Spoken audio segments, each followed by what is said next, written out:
ವಿಸ್ತರಣೆ ಹೈಕಮಾಂಡ್ಗೆ ಬಿಟ್ಟಂತ ವಿಚಾರ. 2.5 ವರ್ಷ ರೀಶಫಲ್ ಬಗ್ಗೆ ಗೊತ್ತಿಲ್ಲ, ನಾನು ಬಿಡು ಅಂದ್ರೆ ಸಚಿವ ಸ್ಥಾನವನ್ನ ಬಿಡ್ತೀನಿ. ಬಳ್ಳಾರಿಯಲ್ಲಿ ಸಚಿವ ಭೈರತಿ ಸುರೇಶ್ ಅವರು ಸ್ಪಷ್ಟನೆ ಕೊಟ್ಟಿದ್ದಾರೆ.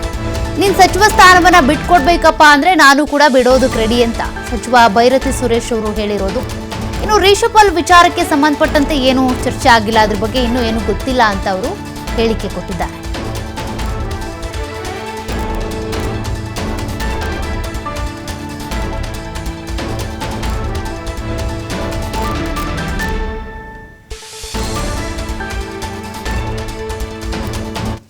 ಎಕ್ಸ್ಪ್ಯಾನ್ಷನ್ ಹೈಕಮಾಂಡ್ ತೀರ್ಮಾನ ಮಾಡ್ತಾರೆ. ಯಾವಾಗ ಎಕ್ಸ್ಪ್ಯಾನ್ಷನ್ ಇದೆಯೋ ನನಗೆ ಗೊತ್ತಿಲ್ಲ, ಅದು ನನಗೆ ಗೊತ್ತಿಲ್ಲ. 2.5 ವರ್ಷ ಅಂತ ಯಾರು ಹೇಳಿದ್ರು ಗೊತ್ತಿಲ್ಲ. ಮಾತಾಡಿ, ಮುಖ್ಯಮಂತ್ರಿಗಳು ಹೈಕಮಾಂಡ್ ಕೇಳಿರ್ತಾರೆ.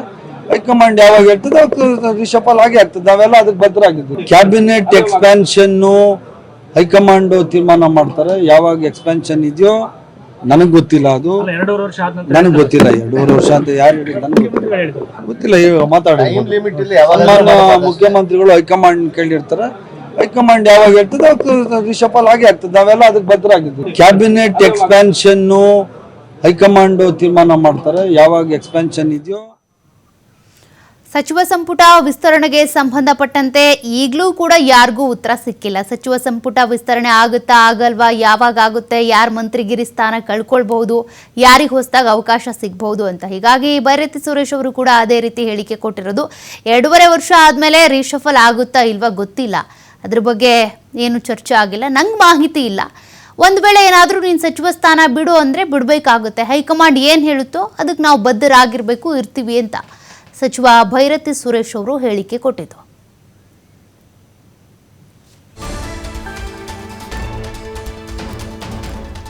ನೋಡಿ, ಈಗಾಗಲೇ ಸಚಿವ ಸಂಪುಟ ವಿಸ್ತರಣೆಗೆ ಸಂಬಂಧಪಟ್ಟಂತೆ ಸಾಕಷ್ಟು ಜನರು ಸಚಿವ ಸ್ಥಾನದ ಆಕಾಂಕ್ಷಿಗಳಿದ್ದಾರೆ.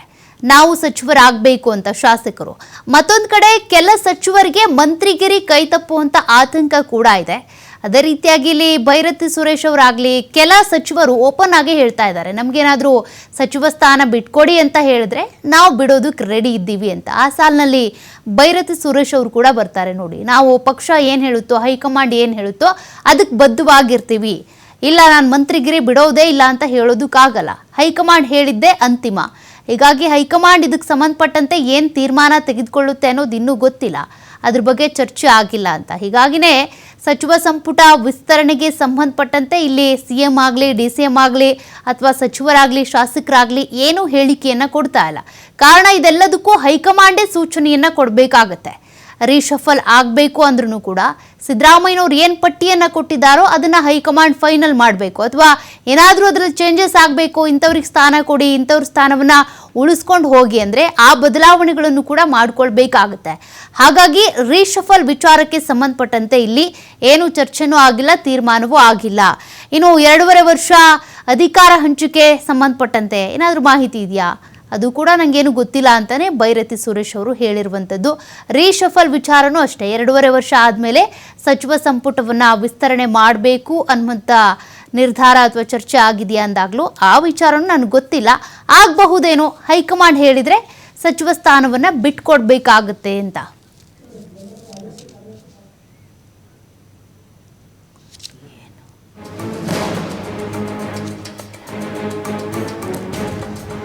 ನೋಡಿ, ಈಗಾಗಲೇ CM ಹಾಗೂ DCM ಇಬ್ಬರು ಕೂಡ 2 ಸುತ್ತಿನ ಬ್ರೇಕ್ಫಾಸ್ಟ್ ಮೀಟಿಂಗ್ಗಳಲ್ಲಿ ಭಾಗಿಯಾಗಿರುವಂಥದ್ದು. ಒಂದು ಕಡೆ CM ಸಿದ್ದರಾಮಯ್ಯನವರ ಕಾವೇರಿ ನಿವಾಸಕ್ಕೆ DCM DK ಶಿವಕುಮಾರ್ ಅವರು ಆಗಮಿಸಿ ಅವರು ಕೂಡ ಬ್ರೇಕ್ಫಾಸ್ಟ್ ಮಾಡ್ಕೊಂಡು ಬಂದರು. ಅಲ್ಲೂ ಕೂಡ ಒಂದಷ್ಟು ವಿಚಾರಗಳು ಸಹಜವಾಗಿಯೇ ಚರ್ಚೆ ಆಗಿರುತ್ತೆ. ತದನಂತರ ಇವತ್ತು ಬೆಳಗ್ಗೆ CM ಸಿದ್ದರಾಮಯ್ಯನವರು DCM DK ಶಿವಕುಮಾರ್ ಅವರ ನಿವಾಸಕ್ಕೆ ತೆರಳಿ ಬ್ರೇಕ್ಫಾಸ್ಟ್ ಮುಗಿಸ್ಕೊಂಡು ಬಂದರು. ಕೆಲವರು ರೀತಿಯಾಗಿ ಚರ್ಚೆ ಮಾಡ್ತಿದ್ದಾರೆ. ಇನ್ನು ಕೆಲವರು ಅಂತ ಬಂದಾಗ ಸಚಿವರು, ಶಾಸಕರು ಅದರಲ್ಲಿ ಸಹಜವಾಗಿ ಬ್ರೇಕ್ಫಾಸ್ಟ್ ಮಾಡಿದ್ದಾರೆ, ವಿಶೇಷತೆ ಏನಿಲ್ಲ